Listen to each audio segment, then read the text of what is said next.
Hi there, Sanbonani Molweni. Welcome to Fix channel. When you're here, please subscribe before the end of the video. If returning, thank you for love and support. I appreciate you. I'm shamed at trade. Ngizolile into ngefone. Climate clash scene. Yabole past le yoyokugcina. Lesifika nenkinga eziningi mase kufika nama solutions. uQueen Lulu ezovala le chapter. uSneh ezovala le chapter. uVuyo ezovala le chapter. uMayeni, uTirelo, uNosipho. Asiqale kuNosipho. Phela uNosipho abaze bembeke kwi-test. Yikho ukuthi manje umcimbi kaMpilo uMpilo oceleni imali kumsiliko. Kodwa uNosipho bekufanele ebukane nabo ngqo emehlweni ukuze simbone ukuthi ujime kangakanani ukuthi ungena lapha. uQueen Lulu udlalwe lapha kuthando nesithembu ku-season 7 angazi ukuthi ngasiphi isizathu ngoba phela besisimzile ku-season 1. Qede uQueen Lulu wazenzela yena ama-interviews yedwa eyichazela nabangani bakhe ukuthi-ke into yakhe ithini, besifuna ayivale ngendlela yakhe uQueen Lulu, yabo. Sekwenzele nje idrama guys, sekwenzela ama-views. uMayeni-ke ezoza-ke isayidi laVuyo lokugcina ngoba manje sesiyavala sesekugcineni. uNosipho befanele efike uVuyo ekhona, efike futhi noSingabakho ekhona noma akaSingabakho. uQueen Lulu ekhiphe onke ama-files etafuleni ukuze besale bazi ukuthi nalo uhlobo afike aba yilona eGoli. Angithi phela manje besilindele ukuthi uVicky uzofike ezo-expose amanga. Sesiyabona ukuthi hhayi ingase sizolinda into engeke iziyenzeke kuVicky. uQueen Lulu unawakhe ama-files. Sha ama-files kuQueen Lulu eqale-ke page 1 page 20 ebabekele ukuthi kunje. Ubuso nobuso, uTirelo noVuyokazi noNosipho. Sifuna ukubona uNosipho ukuthi uzophuma esenjani esebabone bonke kanye noVicky ekhona ngoba phela uNosipho uqhamuke nje segudla olwandle. Angilwi njalo nengane, ngifuna ukubona ukuthi uNosipho wena naye nengane ikhona abone ukuthi kahle kahle kwenzakalani, ubaba wengane lo, yabo. uSneh-ke ukulobe vele eney'nyembezi ekhala ayiqede-ke nama-siblings. Sizwe-ke isayidi lama-siblings, sizwe isayidi laSneh ukuthi le ndaba imayelana nani. Kuthi-ke nje uQueen Lulu eseqeda mase kungena ubaba uMsiliko. Angithi ngiyakhumbula ukuthi uQueen Lulu wayememeza laphaya ethi uMsiliko akasuke endleleni yakhe. Sebengayiqeda ngendlela abayiqeda ngayo sekuthiwa cut, kukhathwe kamakhamera, okunye asisaboni. Uyivala kanjalo-ke ishow, i-chapter yokugcina ngoba manje ngendlela esiya ngayo ekugcineni, hhayi guys, ilahlekile leya nto ejuice.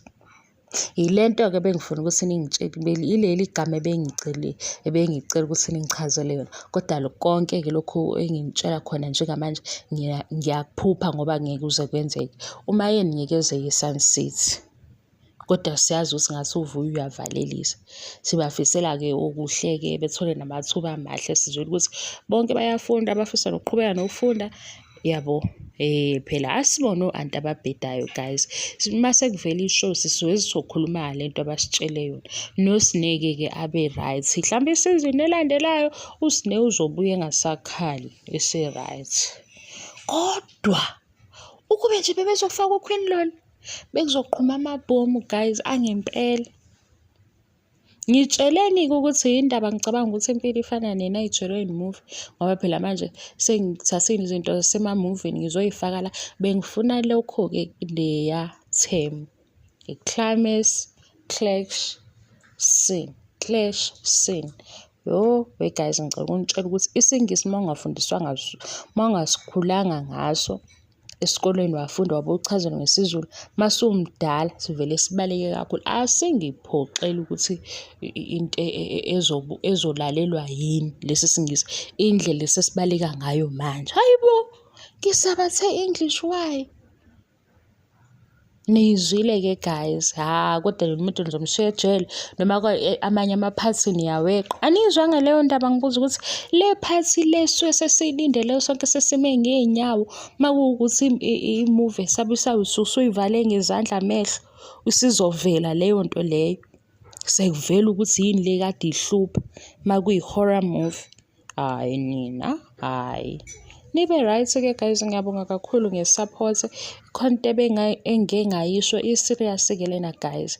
Angazi ukuthi kuzokwenziwa njani. E-South Africa abantu besifazane bayalahleka abaphephile. Namanje nje umoya wami usushone phansi noma ngithi ngizama ukuphapha. Khona omunye usisi kade ngibone eriphothiwe ukuthi ulahlekile, sebemtholile usethule. Guys, senze njani? Senze njani ngempela? Hhayi, angathi kuzofanele ukuthi sicele usizo. Khona into eyenzakalayo, kuyonakala futhi. Bese ngithi sidlulile lana. Khona into eyenzakalayo, kuyonakala. Uma ngingena ku-social media, ukhona usisi olahlekile, khona ingane elahlekile, khona ubhuti olahlekile, and abantu abancane. Into engiyibonayo, angazi ukuthi kwenzakalani. Ngicela singayizibi iy'ndaba ezikanje ngoba ziyasithinta kakhulu. Ngiyabonga nge-support yenu guys. Lokhuyana engikusho ekuqaleni kwale video ngiyaniphuphela nje ngoba akuzukwenzeka.